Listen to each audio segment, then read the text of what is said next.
Hi friends, welcome back to my channel. അപ്പൊ രേണുസുതി വീണ്ടും വന്നിരിക്കുകയാണ്. എന്റെ ശരീരത്തിൽ ഒന്നും കാണാനില്ല. ഞാൻ എന്ത് കാണിച്ചാലും എന്താണ് നിങ്ങളുടെ പ്രോബ്ലം? ഞാനൊക്കെ വെച്ച് കെട്ടലാണ്. ഞാൻ ബ്രസ്റ്റ് ആണെങ്കിലും അതുപോലെ തന്നെ ബാക്ക് ആണെങ്കിലും ഒക്കെ ഞാൻ വെച്ച് കെട്ടി വന്നിരിക്കുകയാണ്. സാരി കൊടുക്കുമ്പോൾ വൃത്തിയാവാൻ വേണ്ടിയിട്ട് ഒക്കെ അല്ലേ. പിന്നെ എന്ത് കാണിക്കാനാണ്? നെഗറ്റീവ് റിപ്ലൈ തരുന്നവർ അവിടെ കിടന്ന് റിപ്ലൈ ചെയ്തോട്ടെ. ഞാൻ രണ്ട് പിള്ളേരെ ഏൽപ്പിച്ചിട്ടുണ്ടായിരുന്നു കാശൊക്കെ കൊടുത്തിട്ട്. നെഗറ്റീവ് റിപ്ലൈ ചെയ്യുന്നവർ നല്ല ചീത്ത പറയാനൊക്കെ ഏൽപ്പിച്ചിട്ടുണ്ടായിരുന്നു. ഇപ്പൊ ഞാൻ അതും വേണ്ടാന്ന് വെച്ചാൽ അവരോട് പറഞ്ഞു, പിള്ളേരെ നിങ്ങൾ അത് നിർത്തി വെച്ചോ, ഒക്കെ ക്യാൻസൽ ചെയ്തു. ഇനി അവരെന്ത് വേണമെങ്കിലും പറഞ്ഞോട്ടെ. പക്ഷെ ഇവരിങ്ങനെ പറയും തോറും ഞാനിങ്ങനെ ഉയർന്നു പൊങ്ങുകയാണ് എന്നാണ് പറയുന്നത്.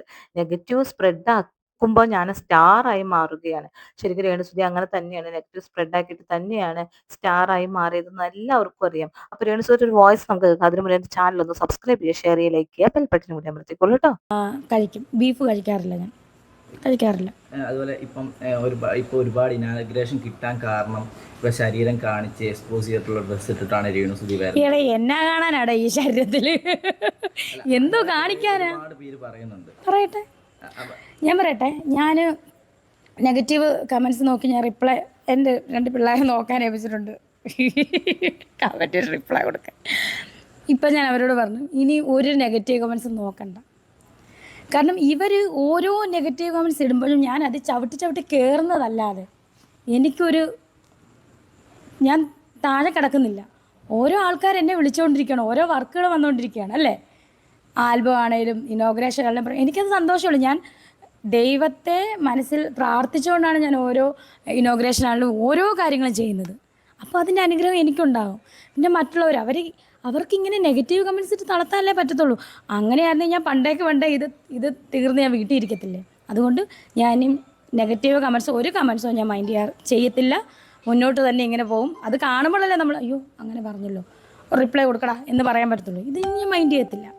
അതുപോലെ തന്നെ ഇപ്പൊ പറയുന്നത് UK-കാരൻ എന്ന് പറഞ്ഞ ഒരാളില്ല, സാങ്കല്പിക കഥാപാത്രമാണ്. എനിക്കൊരു പ്രേമിക്കുന്ന ആളില്ല. അപ്പൊ ഇത്രയും കാലം നടത്തിയതൊക്കെ എന്തായിരുന്നു? ഡ്രാമയായിരുന്നോ? പ്രേമിക്കുന്ന ആളുണ്ട്, UK-കാരനാണോ, ഹിന്ദുവാണോ, മുസ്ലിമാണോ, ക്രിസ്ത്യാനിയാണോ, തട്ടിടണോ എന്ന് അറിയത്തില്ല. 2 വർഷം അയാളുടെ അടുത്ത് ഞാൻ സംസാരിച്ചിരുന്നു. 2 വർഷം ഇട കൊടുത്തിട്ടുണ്ട്. സുധിച്ചേട്ടന് എന്ന പേര് ഞാൻ മാറ്റും. കല്യാണം കഴിഞ്ഞാൽ ഞാൻ മാറ്റും. ആ ആളെ കൊണ്ടുവന്ന് കഴിഞ്ഞാൽ ഞാൻ ആ വീട്ടിൽ നിന്ന് ഇറങ്ങിപ്പോകും. അതുപോലെ തന്നെ എൻ്റെ 2 മക്കളെയും അക്സെപ്റ്റ് ചെയ്യണം എന്ന് ഞാൻ അദ്ദേഹത്തോട് പറഞ്ഞിട്ടുണ്ട്. അദ്ദേഹം നല്ലൊരു മനുഷ്യനാണ്. അത് എവിടെയുള്ള ആളാണെന്ന് പറയില്ല. അപ്പൊ അവിടെ നിന്നിരുന്ന ആൾക്കാർ, ഇന്റർവ്യൂവേഴ്സ് ചോദിച്ചു, UK-യിലാണോ ആള് ചോദിച്ചപ്പോ ആയിരിക്കാം എന്ന് പറഞ്ഞ ആള് ഇപ്പൊ പറയുന്ന UK-കാരൻ ഇല്ല പോലും. UK-യിലത്തെ ആളുടെ ഭാര്യ രംഗത്ത് വന്നിട്ടുണ്ട് എന്നും കൂടി ഇദ്ദേഹം പറയുന്നുണ്ട്. ഇന്റർവ്യൂവർ ചോദിക്കുന്നുണ്ട്. അപ്പൊ പറയുന്നുണ്ട്, എനിക്കങ്ങനെ UK-കാരില്ലല്ലോ, പിന്നെ എന്തിനാണ് എന്നോട് അങ്ങനെ പറയുന്നത് എന്നൊക്കെ പറഞ്ഞ ആള് പറയുന്നുണ്ട്. ആ ഒരു വോയിസ് നമുക്ക് കേൾക്കാം.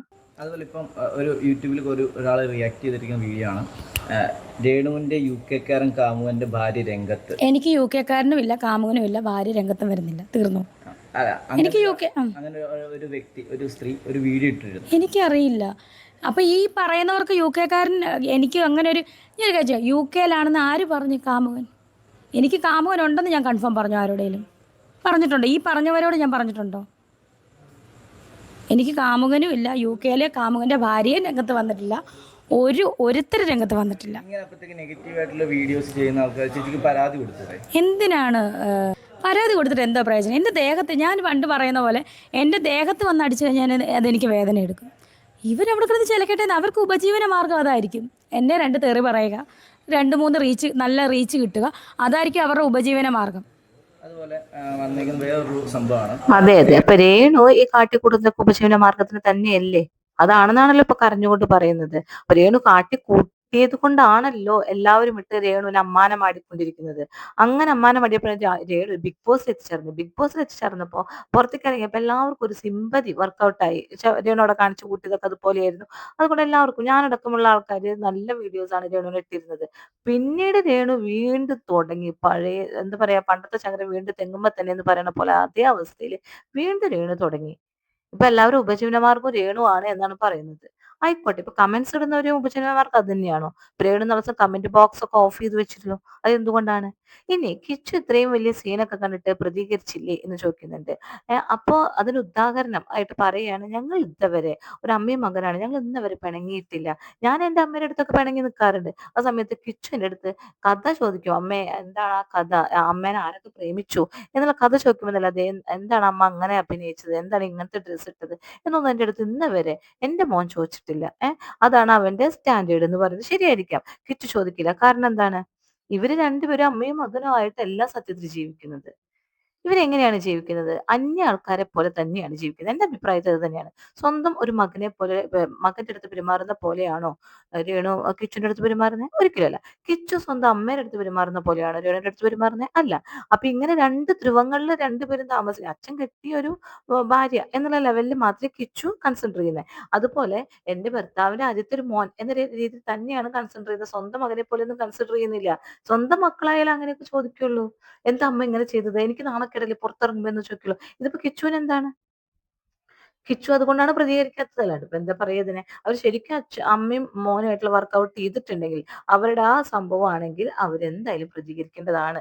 അമ്മ എന്നെ ഇങ്ങനെ നാണം കെടുത്തില്ലേ എന്നൊക്കെ പറഞ്ഞിട്ട്. പക്ഷെ കിച്ചു അതൊന്നും ചെയ്യുന്നില്ല. അതിനർത്ഥം നമുക്ക് എല്ലാവർക്കും അറിയാം. പിന്നെ ഇവരുടെ രണ്ടുപേരും കണ്ടുമുട്ടുമ്പോൾ ഉള്ള ആ ഒരു പെരുമാറ്റം, സ്വന്തം മകനെ കണ്ടുമുട്ടുമ്പോൾ ഉള്ള സന്തോഷം ഒന്നുമല്ല രേണുവിന്റെ മുഖത്തില്ല.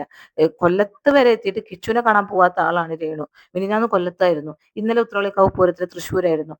ഇത്രയും സംഭവങ്ങൾ ഉണ്ടായിട്ടും കൊല്ലത്ത് തൊട്ടടുത്തെത്തിയിട്ട് സ്വന്തം മകൻ ആയിരുന്നുവെങ്കിൽ, താൻ പ്രസവിച്ച മകനായിരുന്നുവെങ്കിൽ എത്ര ദൂരമാണെങ്കിലും നമ്മൾ കാണാൻ പോയില്ലേ? അതുപോലും ചെയ്യാത്ത ആളാണ് രേണു. അപ്പൊ എന്തുമാത്രം ഇവര് തമ്മിൽ അറ്റാച്ച്മെന്റ് ഉണ്ട് നമുക്ക് ഊഹിക്കാവുന്നതേ ഉള്ളൂ. പിന്നെ എന്തിനാണ് കിച്ചു ചീത്ത പറയുന്നത് രേണുവിനെ? ആ വോയിസ് നമുക്കൊന്ന് കേൾക്കാട്ടോ. ഇനിയും ഓവറായിട്ടുള്ള ഇന്റിമേറ്റ് സീനുള്ള ആൽബം ചെയ്യില്ല. അതിനെതിരെ കിച്ചു പ്രതികരിച്ചു.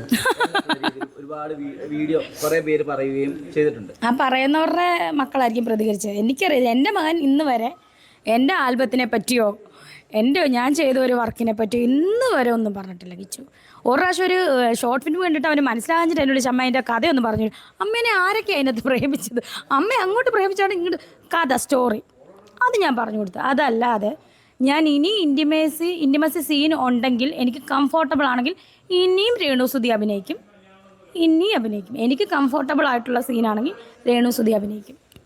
അതുപോലെ വേറൊരു സംഭവമാണ്, നേരത്തെ പല പ്രാവശ്യം ചോദിച്ചൊരു കാര്യമാണ്. ഇപ്പോൾ എൻ്റെ അമ്മയോട് ഞാൻ ഇടയ്ക്കൊക്കെ പിണങ്ങിയിരിക്കും.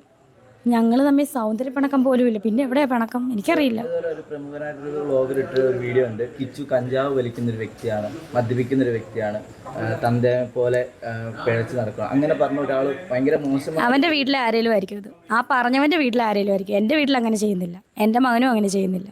അതിനകത്ത് ഞാൻ കംപ്ലീറ്റ് ചെയ്തട്ടെ. അതിൻ്റെ അത് പറഞ്ഞത് തന്തനെ പോലെ മോശമായിട്ടാണ് നടക്കുന്നത് എന്ന് പറഞ്ഞു. അപ്പം അത് മറ്റുള്ളവർക്ക്, ചേച്ചീനെ അതുപോലെ തന്നെ സുചേട്ടനെ ഇഷ്ടപ്പെടുന്ന ആൾക്കാർ ഒരുപാട് പേരുണ്ട്. അപ്പോൾ അവർക്കൊന്ന് വ്യക്തമാക്കാനായിട്ടൊന്ന് ക്ലിയർ ചെയ്ത് പറയാം. അതാ ഞാൻ പറഞ്ഞത്, ഈ പറഞ്ഞവൻ്റെ വീട്ടിലായിരിക്കും അത് ചെയ്യുന്നത്. എൻ്റെ വീട്ടിൽ എന്തായാലും എൻ്റെ മകൻ അങ്ങനെ ചെയ്യുന്നതായിട്ട് എനിക്കറിയത്തില്ല. പിന്നെ അതുപോലെ കംപ്ലീറ്റ് സുധിച്ചേട്ടൻ അദ്ദേഹം മരിച്ചു പോയതല്ലേ. അദ്ദേഹം ഞാൻ പറയട്ടെ, ജീവനോടെ ഉള്ള ഒരാളുടെ കാര്യം പറയുന്ന പോലാണോ മരിച്ചു പോയ ആളുടെ കാര്യം? നമ്മൾ അതെന്തിനാണ് അത് എടുത്തിടുന്നതെന്നാണ് ഞാൻ ആലോചിക്കുന്നത്. എൻ്റെ കാര്യം പറഞ്ഞോട്ടെ, ഞാൻ ജീവനോടുണ്ട്. ഞാനൊരു സമയത്ത് ഒരു ദിവസം മരിച്ചു പോയാൽ പിന്നെ അതെന്താണ് ഈ എന്താ പറയുക, പിന്നെ തോണ്ടി ശവകുടീരം തോണ്ടി എന്തിനാണ്? നമുക്ക് തന്നെ അത് ഇതാകത്തില്ലേ? അപ്പം അദ്ദേഹം മരിച്ച് മണ്ണ് ചേർന്ന് അതെ അതെ, എന്റെ മകൻ അത് ചെയ്യില്ല എന്ന് തന്നെ പറയുന്നുണ്ട്. പക്ഷേ സുധിച്ചേട്ടൻ ചെയ്യില്ല എന്ന് പറഞ്ഞിട്ടില്ല, സുധിച്ചേട്ടൻ ചെയ്തിരുന്നു എന്ന് തന്നെയാണ് അവിടെ പറയുന്നത്. കാരണം എന്താ വെച്ചിട്ടുണ്ടെങ്കിൽ ആള് മരിച്ചു പോയില്ലേ, മണ്ണോട് മണ്ണായില്ലേ എന്ന് പറയുന്നുണ്ട്. സുധിച്ചേട്ടന് പാത പിന്തുടർന്ന് കിച്ചു വന്നു എന്ന് പറയുന്നുണ്ട്. പക്ഷേ നമുക്കതിനെ കുറിച്ച് ശരിക്കും അറിയില്ല, അതുകൊണ്ട് അതിനെക്കുറിച്ച് നമ്മൾ സംസാരിക്കുന്നില്ല. ശരിക്കും കിച്ചു അങ്ങനെ തന്നെയാണോ, അത്തരത്തിലുള്ള ആളാണോ എന്നൊന്നും നമുക്കറിയത്തില്ല. അപ്പൊ അറിയാത്ത കാര്യം നമ്മൾ സംസാരിക്കാൻ പാടില്ല. നമുക്ക് അറിയുന്ന കാര്യങ്ങളും നമ്മൾ കേട്ട കാര്യങ്ങളും മാത്രമേ സംസാരിക്കാൻ പാടുള്ളൂ. അതൊരു കുട്ടിയാണ്, 21 ഇയേഴ്സ് ഓൾഡ് ആയിട്ടുള്ള ഒരു കുട്ടിയാണ്. ആ കുട്ടി നന്നായി ജീവിച്ചു പോട്ടെ, അത്രേ ഉള്ളൂ. സുധിച്ചേട്ടനെ കുറിച്ചും പറയേണ്ട ആവശ്യകത ഇവിടെ ഇല്ല. കാരണം എന്താ വെച്ചിട്ടുണ്ടെങ്കിൽ അയാൾ മരിച്ചുപോയി. അയാൾ കുടിച്ചോ കഞ്ചാവ് വലിച്ചോ എന്നുള്ളതൊക്കെ ആ കാലഘട്ടത്തിൽ അന്വേഷിക്കണമായിരുന്നു. ഇപ്പൊ അന്വേഷിച്ച് നമുക്ക് എന്ത് കിട്ടാനാണ്? അത്രേ ഉള്ളൂ.